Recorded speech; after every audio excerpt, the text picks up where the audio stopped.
Hello and अस्सलाम वालेकुम प्यारे बच्चों, कैसे हैं? उम्मीद करता हूँ कि आप सब लोग खैरियत से होंगे, ठीक ठाक होंगे और अपनी लाइफ को एंजॉय कर रहे होंगे। मेरी तरफ से कूल मैथ क्लास में आप सब लोगों को खुशामदीद, वेलकम, सत श्री अकाल, नमस्ते, गुड आफ्टरनून, जी आनो एंड अहलन वसहलन, मरहबा या हबीबी, कैफ हालुक? ठीक है। तो आज का जो हमारा लेसन है बच्चों, वो क्लास सेवन्थ का एक्सरसाइज 5.2 एंड क्वेश्चन है हमारा पहला क्वेश्चन है, find square root of each of the following. इसका स्क्वायर रूट फाइंड करना है 25 का। तो स्क्वायर रूट कैसे फाइंड किया जाता है जनाब? स्क्वायर रूट फाइंड करने के लिए सबसे पहले आपने क्या करना है, इसको इस निशानी के अंदर लिखना है, इस 25 को। नाउ स्क्वायर रूट फाइंड करने के बहुत सारे तरीके हैं, जिनमें सबसे आसान सा तरीका या सिंपल तरीका जो है वो प्राइम फैक्टराइजेशन या फैक्टराइजेशन वाला तरीका है, जिसमें कि हम क्या करते हैं, यहाँ पे इस नंबर को लिखते हैं, फिर इसके ऊपर टेबल पढ़ते हैं। इसके ऊपर 1 का टेबल नहीं लग सकता, 2 का नहीं लगता, 3 का नहीं, 4 का नहीं, 5 का टेबल लग सकता है। तो हम 5 का टेबल पढ़ेंगे। 5 1 ज़ा 5, 5 2 ज़ा 10, 5 3 ज़ा 15, 5 4 ज़ा 20, 5 5 ज़ा 25। 5 का टेबल इसके ऊपर 5 दफ़ा हमने पढ़ा तो 25 बना। अब फिर इसमें 5 का टेबल मज़ीद पढ़ेंगे, 5 का पहाड़ा इसके ऊपर एक मरतबा।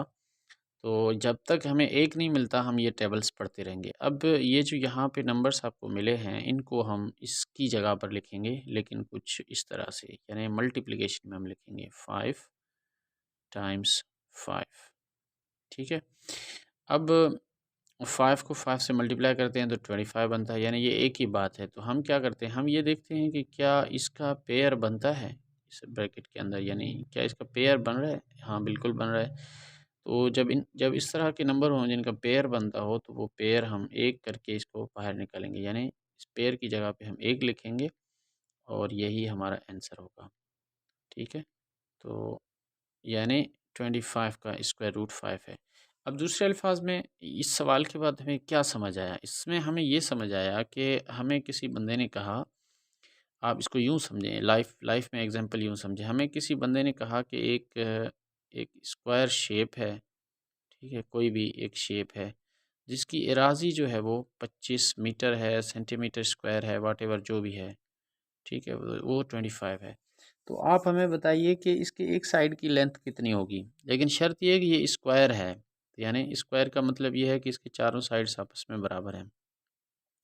तो ये जो प्रोसीजर है ये हमें बताता है कि अगर आपको एराज़ी मिला हुआ हो तो आप ये बता सकते हैं किसी भी स्क्वायर शेप के एक साइड की लेंथ कितनी होगी। तो हमें अभी आंसर ये बता रहा है कि ये जो 5 है ये एक्चुअल में इस साइड का लेंथ है, यानी ये भी 5 है, ये भी 5 है।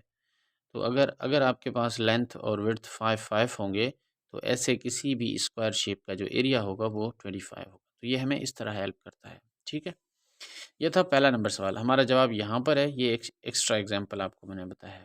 अब आते हैं सवाल नंबर दूसरे पर, विच इज़ 4 स्क्वायर। अब इसको कैसे हल कर सकते हैं? सबसे पहले हम क्या करेंगे, इसको इस रेडिकल निशानी के अंदर लिखेंगे। अब इसको हम लिखते हैं, स्क्वायर रूट भी इसको कह सकते हैं हम, इसको अंडर रूट भी बोलते हैं, इसको रेडिकल भी बोला जाता है। ठीक है। अच्छा, ये जो 4 स्क्वायर लिखा हो, ये दरअसल दूसरे अल्फाज में ये चीज़ लिखा हो, यानी इस 4 को खुद से 2 दफ़ा ज़रब करें। ठीक है, 4 को खुद से 2 दफ़ा ज़रब करें। अब आप देखें कि इसका पेयर हमें मिला हुआ है ऑलरेडी, तो हम ये जब पेयर हमें बन जाता है तो हम क्या करते हैं, इसको यहाँ पे लिख लेते हैं, पेयर की जगह पे एक नंबर बाहर निकाल के ले आते हैं और यही हमारा जवाब होता है। ठीक है।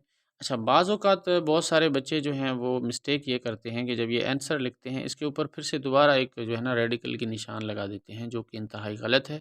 वो आपके आंसर को और मज़ीद बिगाड़ देगा। यानी अब आपको यानी कि मिसाल के तौर पे अगर इसका मतलब ये है कि अगर आपके पास कोई एराज़ी है, ठीक है, कोई एराज़ी है जिसकी जो जो कोई स्क्वायर शेप है, जिसकी एराज़ी 4 स्क्वायर यानी almost 16 centimetre square, metre square या व्हाटएवर जो भी है, तो आपने उसकी एक साइड की लेंथ ढूँढनी है। जब वो लेंथ आपको मिल जाए व्हिच इज़ 4, अगर आप इसके ऊपर दोबारा रेडिकल लगा देंगे ना, तो ये आपके आंसर को और मज़ीद ख़राब करेगा, यानी उस आंसर को और नीचे ले जाएगा। तो आपने ये ध्यान में रखना है कि जो आप आंसर लिखते हैं उसके ऊपर ये वाली निशानी, रेडिकल की निशानी नहीं आना चाहिए। ठीक है? इसके बाद हमारे पास है जी सवाल नंबर 3।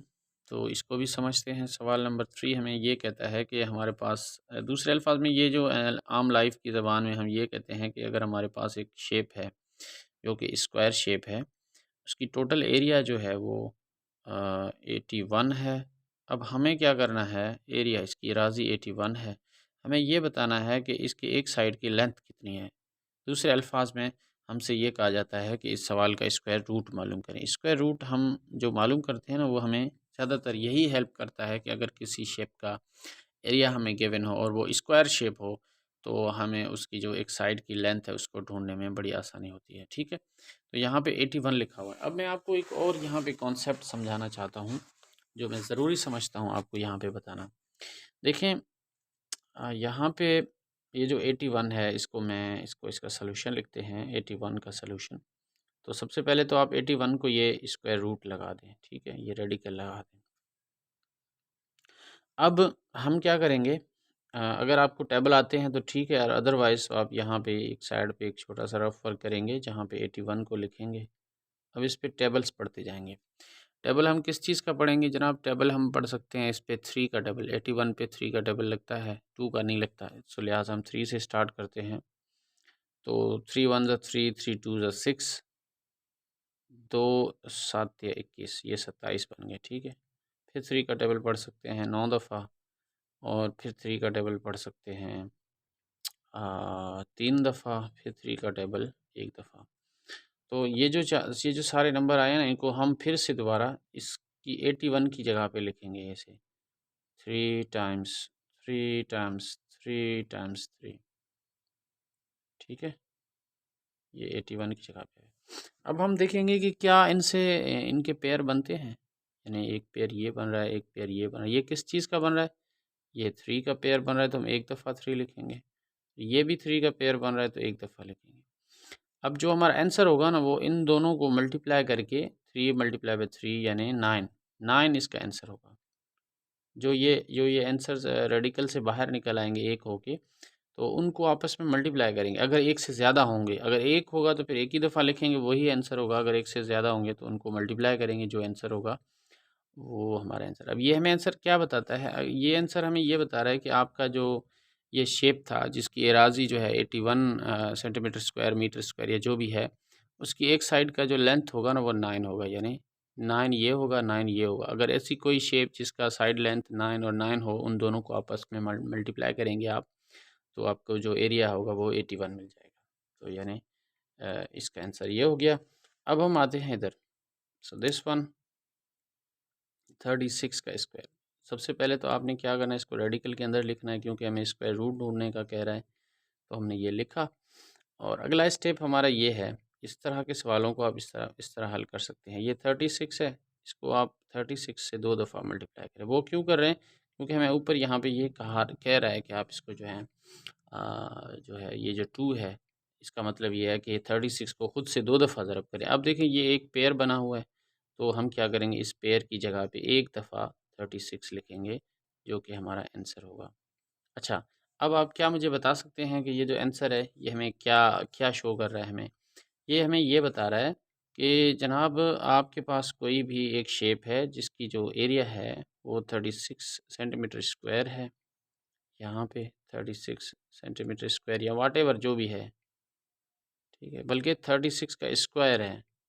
ठीक है ना, जो भी है, ये 36 का स्क्वायर करेंगे तो ये जो है 900 से भी ऊपर चला जाएगा ये नंबर जो है ना।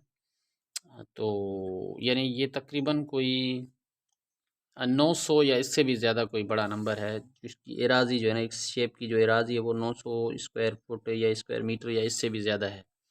तो हमें ये पूछा जा रहा है कि भाई इसका जो एक साइड होगा वो कितना लंबा होगा, यानी उसकी लेंथ कितनी होगी, उसका विड्थ कितना होगा। तो हमने जो आंसर मालूम किया है वो ये बताता है कि भाई आपका अगर एराज़ी ये है, यानी 36 को 36 से मल्टीप्लाई करेंगे तो जो हमारा आंसर आएगा वो ऑलमोस्ट 900 से ज़्यादा होगा। तो उसका जो जो एरिया होगा जो भी है, उसकी जो साइड लेंथ होगी वो 36 होगी। तो हमें ये जो आंसर हमें बता रहा है वो ये बता रहा है कि इसका जो एक साइड है वो 36 cm है, या फिर मीटर है, या जो भी यूनिट इसका होगा, तो इसका भी वही यूनिट होगा। अच्छा, उसके बाद हमारे पास जो है ये वाला क्वेश्चन है। अब कभी कभार ऐसे भी होता है कि आपके जो हैं क्वेश्चंस जो हैं उसमें नंबर्स के बजाय अल्फ़ाबेट यूज़ हो जाते हैं, ठीक है ना। जैसे कि यहाँ पे ए स्क्वायर लिखा हुआ है, तो इसको भी हम बिल्कुल उसी तरीके से हल करेंगे। यहाँ पे हमने रेडिकल लिया, ए स्क्वायर लिखा। अब ए स्क्वायर का मतलब क्या होता है? ए स्क्वायर का मतलब है ए को ए से 2 दफ़ा ज़रब करें, इसका एक पेयर बन जाएगा जो कि बाहर निकल आएगा, ये हमारा आंसर है, ठीक है। इसी तरह से ये है वाई स्क्वायर है, तो इसको भी हम इस तरह से हल करेंगे। रेडिकल की निशानी लगाएंगे, यहाँ पे वाई स्क्वायर लिखेंगे और फिर अंदर वाई टाइम्स वाई, इसको 2 दफ़ा लिखेंगे क्योंकि यहाँ पे ऊपर पावर है, इसका पेयर बन गया, ये बाहर आ जाएगा, एक दफ़ा करके लिखेंगे इसको, ये हमारा आंसर है। 49 का स्क्वायर है, तो हम इसको कैसे लिख सकते हैं? इसको हम लिख सकते हैं 49 स्क्वायर और इसके ऊपर रेडिकल। फिर इसका मतलब ये है कि 49 को ख़ुद से 2 दफ़ा ज़रब करना है, क्योंकि यहाँ पे बोला जा रहा है कि 49 को ख़ुद से 2 दफ़ा मल्टीप्लाई करें, तो इसका पेयर बन रहा है, ठीक है। पेयर बन रहा है तो हम इसको एक दफ़ा करके बाहर निकाल देंगे, ये हमारा आंसर है। इसी तरह से ये 64 है, तो इसको 64 को कैसे मालूम करेंगे? रेडिकल की निशानी लगाएंगे 64 और यहाँ पे आप ये 64 लिखेंगे, 2 का पहाड़ा लगाएंगे 6 पे 3 दफ़ा, इस पे 2 दफ़ा, फिर 2 1 और 6, 2 का पहाड़ा 8 दफ़ा, फिर 2 का पहाड़ा 4, 2 का पहाड़ा 2, फिर 2 का पहाड़ा 1 मरतबा, ठीक है। सो अब हम इन सब को जो है इसके अंदर लिखेंगे, कितनी दफ़ा हैं? ये 2 हैं, ये 4 हैं, ये 6 हैं। तो 1 2 3 4 5 6 पेयर बन गए, 2 का पेयर बना तो इसकी जगह पे हम 1 2 लिखेंगे, फिर इसका एक पेयर ये है, फिर एक पेयर ये है, ठीक है। तो 2 दूनी 4, 4 दूनी 8, 8 इसका आंसर आएगा।